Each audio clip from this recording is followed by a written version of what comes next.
Finding My Faith Through Sobriety. Part two of Sobriety, Untorture Your Soul. So, how's it going today, guys? I'm so excited to come to you today with this topic because this topic is the one that really got exciting in my recovery. It was great to finally get sober, and it was great to finally start to heal from my years of addiction to alcohol. But what happened when I found my faith and found my relationship with God changed everything. So many times in my life, I reached to God for strength, for help, for guidance, but I felt like I undid all of those answers that I got from God when I would drink because it was pure evil. The alcohol, it just made me feel like I wasn't myself. It made me help escape my life, my feelings about my life, about myself. But in the grand scheme of things, it just made everything worse, and it made me at the end of the day feel like hell, especially the next day. Have to go through all the regret, all the shame of all the things that you did while you were drinking, and then all the things that you may have forgotten that you did or didn't do. I have a list of things that what happened when I finally was able to find the church and the pastor that I had been looking for a long time, half-heartedly. Honestly, guys, I didn't give it my best shot for most of my life. I just was hoping and wishing things would go my way without actually having to put in any work. Isn't that true about what it's like to be in addiction? The alcohol is number one. Everything else is secondary. Once you get sober, if you're sober or you're wanting to get sober, what happens when you have some sober time under your belt is you find that you have more time, more time to put towards things that really do mean something to you and that you want to better yourself in. By the grace of God, I found a church. There was a pastor that started this church where I attended church before. They had a bunch of pastors that left there, a new administration coming in, and I hadn't been there in a 6 months, 8 months, a year. And I just happened to be talking to my daughter one day, and she said, I think Brad is launching a church soon. I'm not sure where and when and all the specifics, but I got on, I looked it up, and it just happened to be that next Sunday was when they were launching it 2 years ago. I just was like, this meant to be. I'm meant to go to this. So I went to the launch, and that was September of 2022. They just celebrated 2 years this September. I have a video podcast with my pastor, Brad.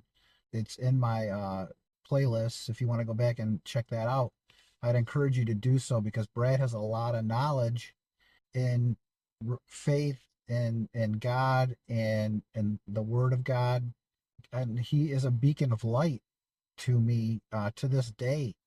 That was the first and foremost, finding my church, finding my pastor. But most importantly, for myself, before that church, I was able to find God again. I talked about finding God in my previous video, part two, and how I surrendered finally. I had to surrender to God and tell him that I could not do this alone. I needed him. I needed him to provide me support to finally get sober. And that's what he ultimately did. If you go back and check out that video, I go into detail about that a little bit. And I want to go into further detail about that in this video. What finding God meant to me was redemption. I was redeemed. All the turmoil that I went through, that I poisoned myself with drinking, wasn't for nothing. It was there for a reason, and the reason was because I know the difference between a good life and a not good life, a difference between a alcohol free life and a life of addiction. I know what it's like, and that provides me wisdom that I would not have had I not gone through that. I thank God not only that I'm sober, but I thank God for the things that He put me through to test my faith and to test me because I'm stronger for it and I've been redeemed. Salvation, I was saved. We are given salvation. It's already there. That's what I've learned through all this is that the salvation is there. We just have to trust God. That's just what we have to do. That's our part. The salvation is already given. Now that I have these things in my life, I'm able to glorify God on a daily basis. I'm doing this channel and I'm doing my sober community sobriety in the storm for God's glory, to spread the good word of sobriety, to spread the good word of God, and to do everything in His glory. I don't have to go through my day anymore worrying about what I want to do. I ask God, what do you have on your plate for me today? What can I do for you today? When things don't work out, I don't get defeated. It doesn't matter. You know what I mean? It's like I used to get so down and depressed because things weren't working out the way that I thought that they should. And what happened when I found my faith again is that this is life. It's not pretty. It's not always great, but if we're living life for God and for God's kingdom, whatever happens, happens. And we can have peace through that faith and that belief. How my faith and sobriety are interwoven, that is a huge thing. It was another step in my recovery, and where I was with my sobriety group on This Naked Mind, although it helped me remain sober, so many people there were helpful on a minute to minute basis. When I'd post something, it was like instantaneous. They were there to offer support. When I started going to church more, reading more of the Word and the Bible, taking these Bible verses to heart, I started posting sometimes on that website and on that app, and I didn't feel like it was necessarily like that kind of a community. So I felt like I was missing something there. So I didn't really always post there, but that's kind of why I started this channel.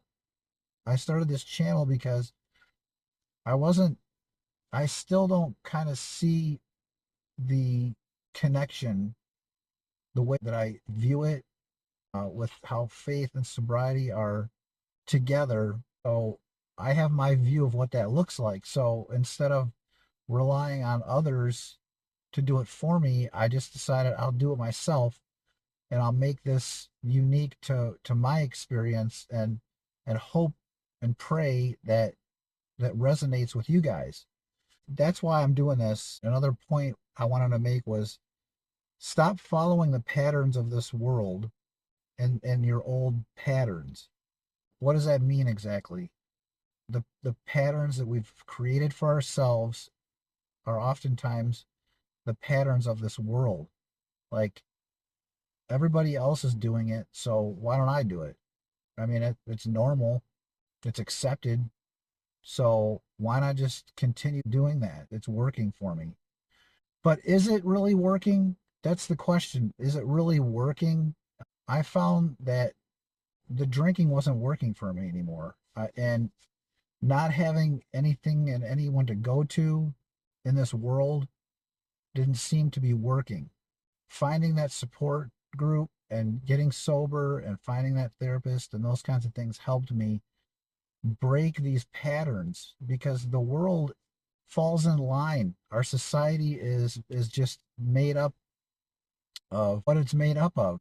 Everybody's following hookup culture, everybody's following websites, everybody's following funny memes of drinking and all these things that aren't necessarily funny after all. I just got rid of all that and I felt like, it's time to stop following those patterns. I want to live my life authentically.